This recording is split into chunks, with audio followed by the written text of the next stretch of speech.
మీకు ట్రావెలింగ్ ఎక్కువగా చేసే అలవాటు ఉంటే మీరు ఒక విషయాన్ని కామన్గా చూసుంటారు. విదేశాల్లో ఎక్కడికి వెళ్ళినా కూడా అక్కడ ఒక మలయాళీ ఖచ్చితంగా ఉంటాడు.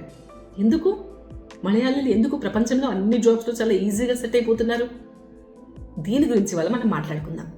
సో మలయాళీలు వాళ్ళ కేరళ రాష్ట్రం ఎంత బ్యూటిఫుల్గా ఉంటుందో, ఎంత విభిన్నంగా ఉంటుందో, ప్రజల మనస్తత్వం, వాళ్ళ జీవనశైలి కూడా అంతే విభిన్నంగా ఉంటుంది.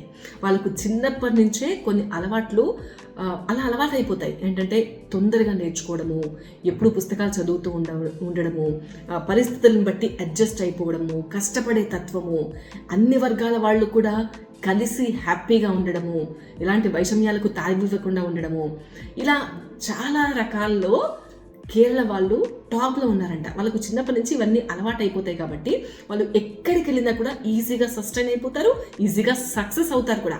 అందుకే ప్రపంచంలో ఎక్కడున్నా మనకు మలయాళం వాళ్ళు కనిపిస్తారు. పైగా వాళ్ళు ఏదైనా తొందరగా నేర్చేసుకుంటారు. నేర్చుకునే గుణం అనేది వాళ్ళకు ఇష్టం అనమాట నేర్చుకోవడం. సో ఏ కంట్రీకి వెళ్ళినా వాళ్ళ భాష నేర్చుకోవడము, వాళ్ళ కల్చర్ని ఈజీగా అడాప్ట్ చేసుకోవడము, సో ఈజీగా అడ్జస్ట్ అయిపోతారనమాట. మళ్ళీ వాళ్ళు వంకలు చెప్పారు పని చేయమంటే, నాకు ఇది బాగాలేదు, అది బాగాలేదు, ఈ సిస్టమ్ సరిగా లేదు, ఇవేమీ చెప్పారు. ఏది ఇస్తే అది దాంతో వాళ్ళ పని చేసి చూపిస్తారు. సో క్లిష్ట పరిస్థితుల నుంచి కూడా వాళ్ళు అవకాశాలను అందిపుచ్చుకునే తత్వం మలయాళీలకు ఉంటుందన్నమాట.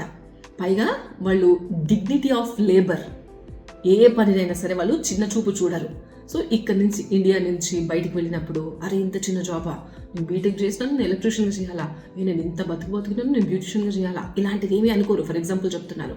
సో ఒక బ్యూటిషియన్గా స్టార్ట్ చేసి మంచిగా పార్లర్ పెట్టేసి ఒక పెద్ద బిజినెస్ బ్రాండ్గా వాళ్ళు ఎదుగుతారనమాట. సో అట్లా చిన్న చిన్న ఉద్యోగాల్లో స్టార్ట్ చేసి పెద్ద పెద్ద బిజినెస్ మ్యాన్లు అయిన వాళ్ళు విదేశాల్లో చాలా మంది ఉన్నారు. హాస్పిటాలిటీ రంగంలో ఉన్నారు, వ్యాపారాల్లో ఉన్నారు, సేవా రంగంలో వాళ్ళే ఉన్నారు. సో ఇదంతా కూడా ఎలా సాధ్యమైందంటే, ఫస్ట్ నిరంతరం నేర్చుకునే తత్వం, ఇంకోటి హార్డ్ వర్క్, ఇంకోటి ఎలాంటి తక్కువ పనులతో కూడా వాళ్ళు అడ్జస్ట్ అయిపోయి పని చేయగలగడం, ఇంకోటి అందరితో కలిసిపోవడం, పుస్తకాలు ఎక్కువగా చదవడం, న్యూస్ ఎక్కువగా చూడడం. So broad minded. మీరు కేరళ మూవీస్ కూడా చూస్తే మీకు అర్థమవుతూ ఉంటుంది. చాలా అడ్వాన్స్డ్గా ఉంటాయి, చాలా బాగుంటుంది వాళ్ళ thinking. For example great Indian kitchen, ఇలాంటి మూవీస్ అనమాట. సో ఇది మీ మలయాళ గోల్ అని అనుకోకండి. సో మన వాళ్ళలో కూడా ఇలాంటి లక్షణాలు ఉండొచ్చు, బట్ మనకంటే వాళ్ళకి ఎక్కువ ఉన్నాయన్నమాట. సో ఈ రీల్ ద్వారా నేను చెప్పేది ఏంటంటే, వాళ్ళ నుంచి మనం కూడా కొన్ని విషయాలు నేర్చుకుందాం, మనం కూడా సూపర్ సక్సెస్ అవుదాం. ఏమంటారు? కామెంట్ చేయండి.